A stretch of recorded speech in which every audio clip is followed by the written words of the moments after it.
1985 began with signs of a thaw in the Kremlin. The death of Konstantin Chernenko brought the youthful Mikhail Gorbachev to power.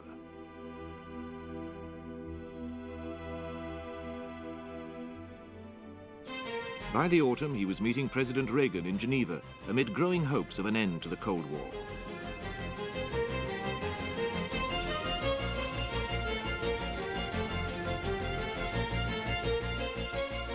Elsewhere, familiar problems continued as terrorists seized the cruise liner Achille Lauro and killed an elderly New Yorker before surrendering.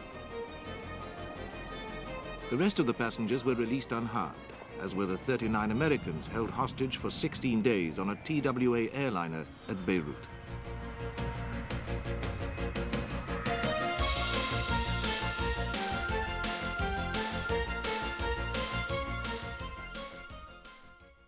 On the 16th of December 1985, Big Paul Castellano, the mafia's boss of bosses, was gunned down on 46th Street in New York. Killed with him was his bodyguard, Thomas Bilotti. Castellano's murder had been arranged by younger rivals within his own Gambino family, with the tacit approval of the other top bosses.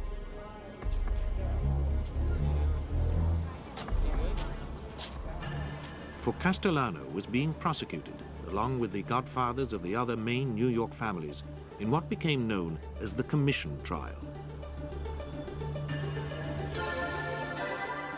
They were pleading not guilty to ordering 4 murders and extorting more than $1 million from the New York concrete industry. As Big Paul was shepherded into court, the knives were already out for him. The FBI had bugged his house for months, and the tapes implicated too many tentacles of the octopus. U.S. Attorney Rudolph Giuliani couldn't disguise his pleasure at the indictments. This is a great day for law enforcement, but this is a bad day, probably the worst, for the mafia. Castellano was the latest victim in the 2 wars constantly being waged by top mafiosi, against each other and against the authorities. In Castellano's case, his rivals got to him before the law. These were wars which dated back to the early years of the century. The gangs which came to dominate bootlegging and prostitution in New York in the 20s developed among the Jewish, Irish, and Italian immigrants who had flooded into the city.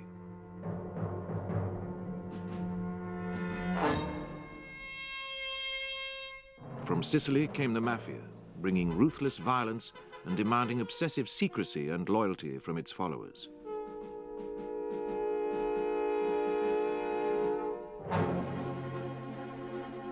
By the end of the 1920s, the Mustache Petes, the aging first generation of mafia leaders, were locked in a bloody struggle for supremacy, the so-called Castellamarese Wars. New York streets saw frequent shootings as the gunmen of the thuggish Giuseppe Masseria struggled to beat off the challenge of the more urbane but equally ruthless Salvatore Maranzano. Masseria was finally gunned down on the 15th of April 1931. While enjoying a game of cards after lunch at the Nuovo Villa Tamara restaurant on Coney Island. He had been invited there by one of his most trusted young lieutenants, Lucky Luciano, who conveniently went to the men's room when 4 gunmen burst in and slaughtered Masseria. Luciano and his colleagues had grown tired of the violence which was hindering attempts to establish the mafia as the dominating force in New York crime. This left Maranzano apparently supreme. He moved swiftly, calling a meeting of the mafia and announcing that he would rule the whole thing in New York.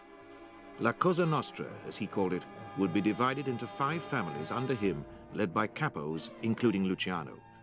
But Luciano was already plotting with his friend Mayor Lansky and other young mafiosi like Vito Genovese and Frank Costello to dispose of Maranzano. He was gunned down at his office near Grand Central Station on the 10th of September, 1931. Within weeks of Maranzano's murder, Chicago's gang leader Al Capone was hosting a national crime convention designed to formalize arrangements across the country. The New York gangsters accepted Luciano as the leader of the syndicate of 5 families which Maranzano had established. Over the next few years, under the leadership of Luciano, the mafia emerged as the most cohesive and effective criminal force in the United States. but it continued to face competition from non-Italians such as Dutch Schultz. By 1933, he had become the largest operator of numbers rackets in New York. At least temporarily, the Mafia had to compromise with him.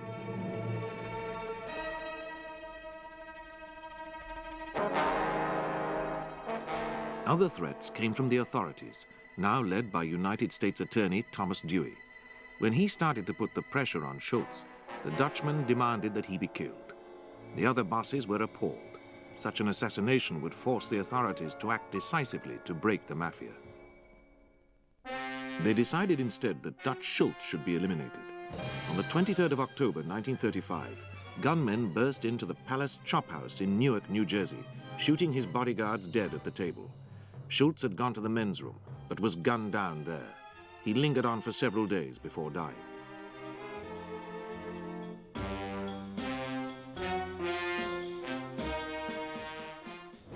Ironically, it was Dewey who had his savior, Luciano, arrested on a dubious charge of compulsory prostitution the following year.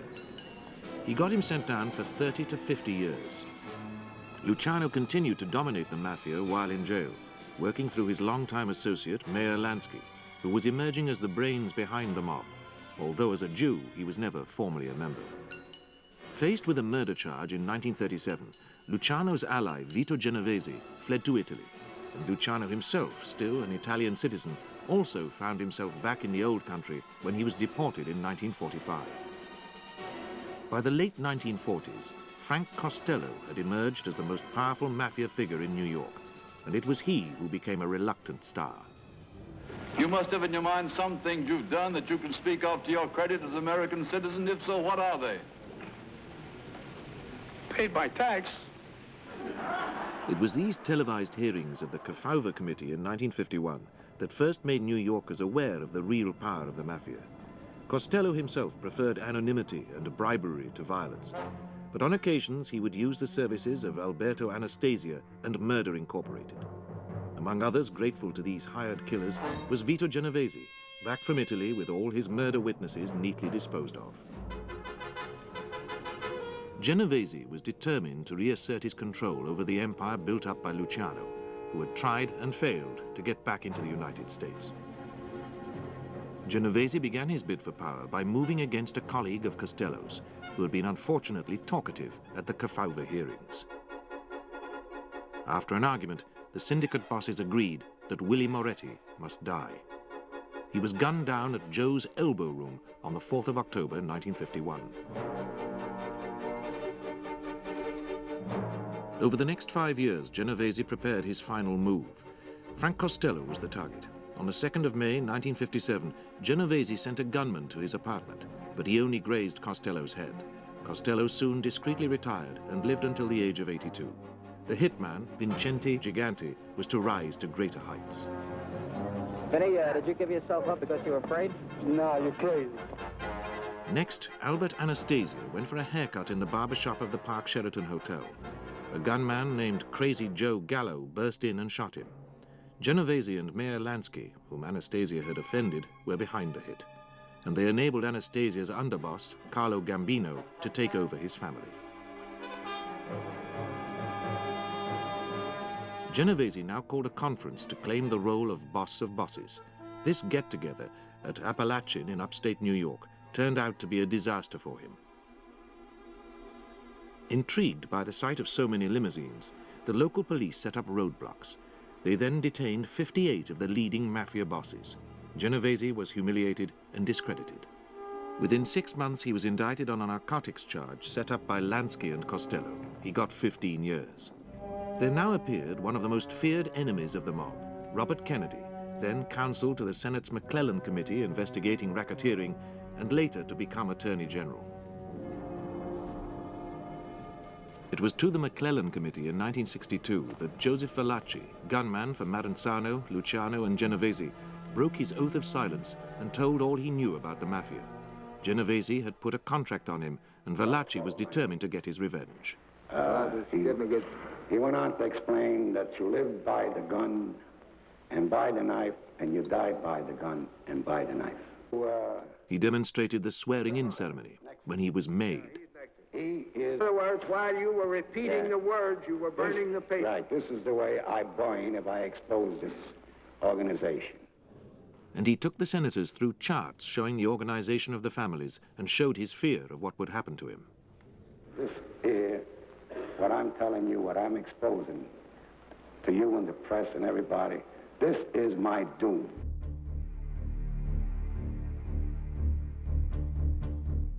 Valachi's testimony was backed up by other witnesses, like Ralph Salerno of the New York Police Department. He expanded on the ruthlessness of the families and their love of euphemism to disguise the brutality of their activities. This is what a college boy might call his father, the old man. So they don't call him the boss of the gang. He's the old man of the family. It has a nicer meaning. Another word that is kicked around quite a bit is respect. Everybody knows what that word means. With Costello retired, Luciano in exile, and Genovese in jail, another generation of men such as Anastasia's killer Crazy Joe Gallo and his brother Larry now waged open warfare against the last of Maranzano's original capos.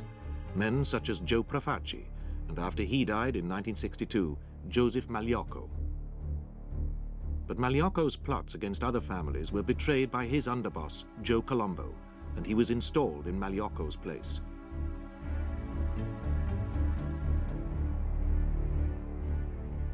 Joe Bonanno, the last surviving Maranzano capo, opened hostilities to become overall boss in 1967, but he soon was forced to retire. During the 1960s, the 5 families of the Mafia had undergone great changes. While Joe Gallo had been temporarily jailed, Colombo was the unchallenged head of the Genovese family. But in 1969, Vito died in prison, and there was mutiny in the air against the high-profile Colombo. He was attracting too much attention as leader of the Italian-American Civil Rights League, of which he had founded. So on the 28th of June, 1971, Joe Gallo, now out of prison, had Colombo gunned down during the second Italian-American Unity Day parade.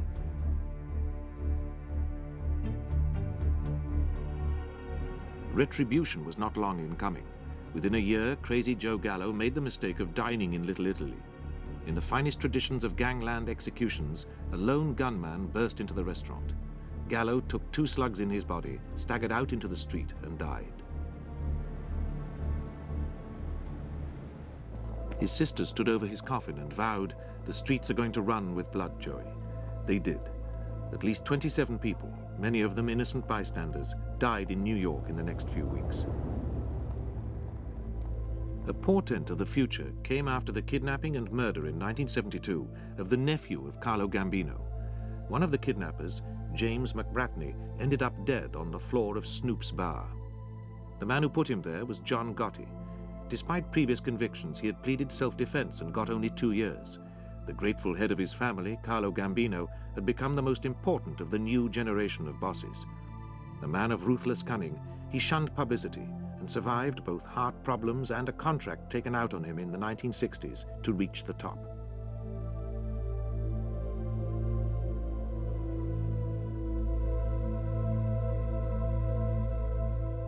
He died like the fictional godfather for whom he was a model of a heart attack in October 1976 and was given a typically lavish funeral.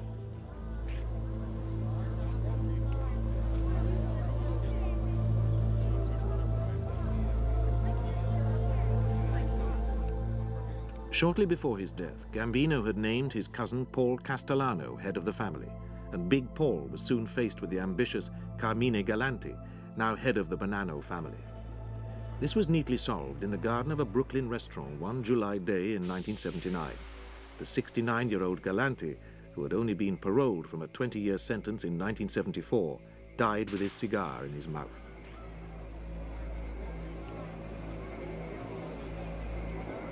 The murdered man had been a partner of Gambino's in setting up a string of pizza parlors as a front for the distribution of drugs and the laundering of the profits they made out of them. But unknown to the mob, the FBI was watching the pizza connection, as it came to be called. Secret meetings that decided the movement of the heroin and cocaine were filmed on these surveillance tapes. The profits were staggering. $1.6 billion of heroin sold in grocery bags and shoeboxes across the counter and round the backs of the pizzerias. The FBI took more than 3 years before it was satisfied that it had found enough evidence to link the mafia to the drugs. Then, in 1984, the police swooped. 38 key operatives were arrested. They had made over $200 million profit over the previous 12 years and sent millions to secret Swiss bank accounts. Guns were an important part of the haul, proving that violence was an essential element of the operation. This was confirmed during the trial, when one of the defendants was shot between sessions. It turned out to be the longest prosecution in federal history, and a big feather in the cap of Chief Prosecutor Rudolph Giuliani. This case continues the offensive against organized crime drug dealing. Yesterday's arrests and charges reveal another heroin operation run by Sicilian immigrants using pizza parlors as a front for trafficking in large quantities of drugs. 17 of the pizza mafiosi got up to 45 years. Now Giuliani turned his attention to the top dogs, leading the prosecution in the 1985 commission trial, which had begun with the arrest on the 25th of February 1985 of the current leaders of the 5 families. This ruling commission of the mob pleaded not guilty to a charge that they authorized 4 murders, including Galante's, and extorted more than $1 million from the New York concrete industry. Of the 9 bosses finally indicted, the most important was Paul Castellano, the current capo di tutti capi. He had allowed his defenses to drop, and the FBI had been able to bug his house in Staten Island for 4 months. They planted a microphone in a lamp and made recordings of meetings and telephone calls. More than 100 indictments stemmed from 3,000 pages of transcripts, and a team of law enforcement officers was appointed to make the most of them. Certain to be sent to jail in the commission trial, and already being criticized by younger mafiosi for his conservative ways, Castellano now signed his death warrant by making 2 fatal errors, which gave his younger rivals the excuse to strike him down. Just give us a quick reaction. Is any of this stuff true? He failed to show respect when Agnello della Croce, his underboss, died by ignoring the funeral.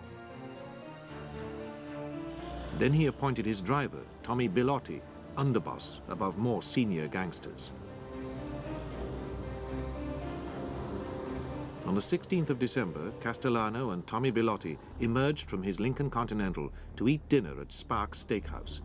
3 men produced semi-automatics and loosed a barrage of bullets at close range. They finished Big Paul off with a coup de grace to the head.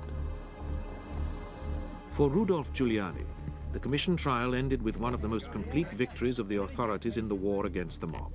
More than 8 sentences of from 40 to 100 years were handed down. The prosecutor and his team were cock-a-hoop. Judge Owen gave the kind of sentence that you have to give to habitual criminals who at bottom are murderers. He put them in prison, hopefully for the rest of their lives. And that hopefully will also be the standard for the way the rest of them will be dealt with as we go on and get more convictions of this type of organized criminal. Giuliani was under no illusions that this was only a single victory in an ongoing war. A new generation of mafia bosses moved in to take over from the last of the men who had been foot soldiers during the Masseria-Marenzano struggle. Although outwardly more respectable with wide interests in legitimate business, they could on occasions be just as ruthless.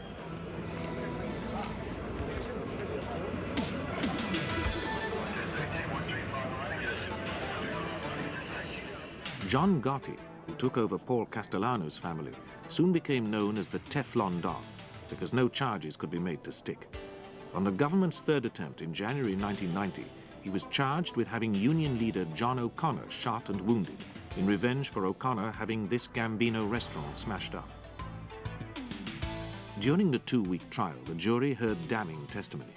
One of the gang who shot the offending Union leader positively identified Gotti as the man who gave the orders. What the prosecution hoped would be the clinching evidence was a tape secretly recorded at the offices used by the mafia leader and his cohorts. But then on the 5th of February 1990 came the moment of truth. How say you with respect to defendant John Gotti, guilty or not guilty? We find him not guilty. Yet again, John Gotti embraced his attorney, Bruce Cutler, and went free. Later, jury members gave their reasons. I did not find anything in those tapes that would lead me to believe Mr. Gotti had a hand or caused this assault to take place. In my mind, there's no way that you could connect Mr. Gotti up with what happened. Bruce Cutler admitted some concern. But it's still up to 12 people. And so you get a little bit nervous. I do anyway. John doesn't. But we were all pleased with the result. And so the Teflon Don slipped out of another sticky situation. He was well on the way to being hailed as boss of bosses. But Gotti faced one challenger. That was the man who 30 years before had fired on Frank Costello, Vincente Giganti. Now head of the former Genovese family, he was ostensibly mentally ill, occasionally seen on the streets in pajamas and frequently in hospital. But FBI agent Jules Bonavolonta was less than convinced. He's crazy as a fox.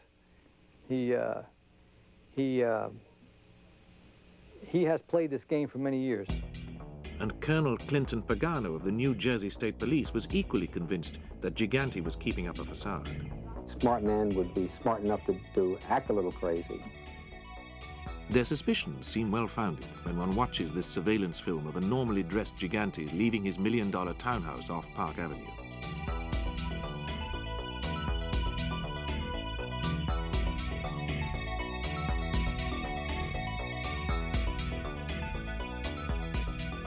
He's been extremely smart. He's outwitted us for a long period of time. But I can tell you right now that the commitment's going to be made where it's going to become extremely difficult for him to outwit us from here on out. Despite the FBI's confidence, all the signs were that another phase in the wars between rival mafia gangs was building up in New York. The leaders of the two most powerful families preparing to fight for supremacy.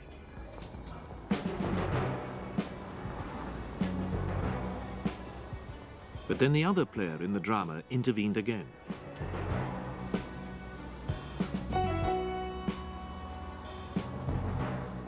John Gotti was arrested again, and yet again he looked dapper and unconcerned as he was taken into custody. This time the authorities had a new witness, Sammy the Bull Gravano, seen here on government surveillance tapes, who had been Gotti's closest lieutenant. Gravano testified that he had helped Gotti plan the assassination of Paul Castellano. Then the pair of them sat in a car and watched the shooting outside Sparks. Gotti kept smiling even when he heard that his headquarters had been bugged. His lawyer, Albert Krieger, claimed that Sammy had lied in return for a lighter sentence. The description of the Castellano homicide, as given by Gravano, is a fiction. The Teflon is gone. The Don is covered with Velcro, and every charge in the indictment stuck. Was the triumphant reaction of prosecutor James Fox as the jury found Gotti guilty of murder. He was sent to prison for life without the possibility of parole. Despite these successes, the Mafia still dominates many areas of American business outside its traditional pornography, prostitution, and drugs. It has many legitimate interests and controls the waterfronts and airports through influence in the unions. The mob infiltrates every level of the garment and food industries. It runs credit card scams and music and video piracy operations.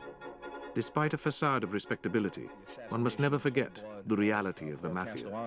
To bring us back to reality, who we're dealing with and what we're dealing with. These are human beings who make their living by taking the lives of other human beings and by destroying the lives of other human beings. They're dedicated to doing that. It's not an isolated act of passion, maybe once in their life. It is something that they do over and over and over again. And if they don't take life, they destroy life.